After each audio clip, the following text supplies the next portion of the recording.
అదే RTV app వార్తల్ని క్షణాల్లో చదివే అవకాశం ఉంటుంది. ఒక న్యూస్ పేపర్, ఒక టెలివిజన్ ఛానల్ మీ చేతుల్లో ఎప్పుడూ ఉంటాయి.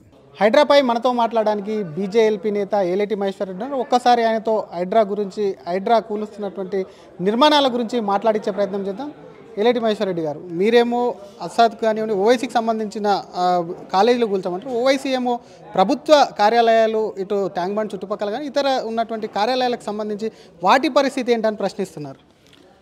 ఇప్పుడు ప్రభుత్వ నిర్మాణం చేసినటువంటి ఏ బిల్డింగ్ అయినా కూడా అది పబ్లిక్ ప్రాపర్టీ.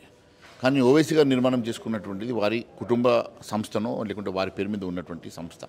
ప్రభుత్వ చెరువులు, ప్రభుత్వ గుట్టలు, ప్రభుత్వ భూములు ఈ రకంగా అన్యాక్రాంతం చేసి కబ్జా చేసేసుకొని నిర్మాణం చేయడమే తప్పు.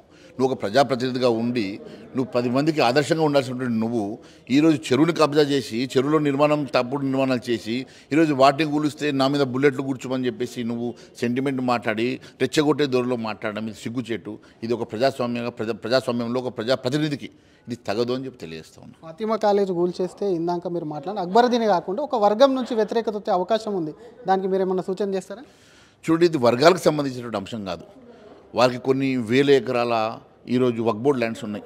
ఆ 1000 ఎకరాల వక్ఫ్ బోర్డ్ ల్యాండ్స్లో కొన్ని కోట్ల మీరు స్క్వేర్ ఫీట్ బిల్డింగ్ కట్టుకోండి, ఎవరికి అభ్యంతరం లేదు.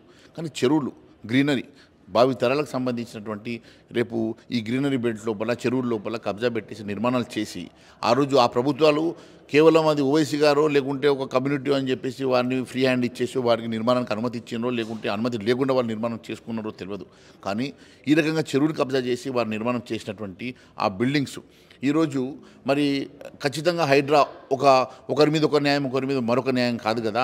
ఈరోజు ఏ రకంగానైతే మరి ఒక వర్గానికి చెందినటువంటి వారి బిల్డింగ్లు కూలగొడుతున్న తరుణంలో ఇంకో వర్గానికి కూడా అదే సమానమైనటువంటి పరిస్థితుల్లో మీరు నిర్మాణాలను డిమాలిష్ చేయాలా, ఎట్టి పరిస్థితుల్లో ఉపేక్షించడానికి వీలు లేదని తెలియజేస్తాం. మన రంగనాథ్ను కలిసి ఇందాక జేసీబీలు తీసుకొస్తా అని చెప్పి ఒకవేళ ఆయన అక్కడ కూల్చకపోతే మీరు అక్కడికి వెళ్ళి పరిశీలించి ఏదైనా ఒత్తిడి తెచ్చే అవకాశం ఉందా? నేను రంగనాథ్ గారికి ఒక ఓపెన్ లెటర్ రాయబోతున్నాను 2 రోజుల్లో. ఖచ్చితంగా ఈ రాష్ట్రంలో ఉన్నటువంటి మరి ఎన్ని చెరువులు కబ్జాకు వచ్చినాయి, మరి దాంట్లోపల ఎన్ని నిర్మాణాలు జరిగినాయి, ఆ నిర్మాణాల్లో ఇవన్నిటిని కూడా ఎప్పటిలోపల కూలుస్తారు, మరి దానికి మీకు చట్టబద్ధత ఉన్నదా, దానికి మీకు ఏమన్నా మరి ఫ్రీ హ్యాండ్ ఇవ్వడం జరిగిందా, ఇవన్నిటిని కూడా నేను అడుగుతూ ప్రశ్నిస్తూ వారికి బహిరంగ లేఖ రాయడం జరుగుతుంది.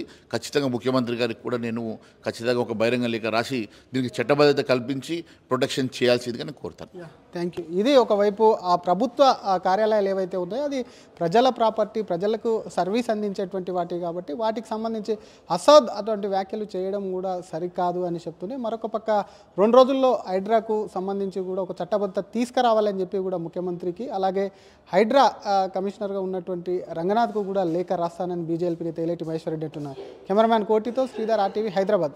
మరిన్ని వీడియోస్ కోసం ఛానల్ ని సబ్స్క్రైబ్ చేయండి. లేటెస్ట్ అప్డేట్స్ కోసం వాట్సాప్ ఛానల్ ని ఫాలో చేయండి. అండ్ లింక్ డిస్క్రిప్షన్ లో ఉంది.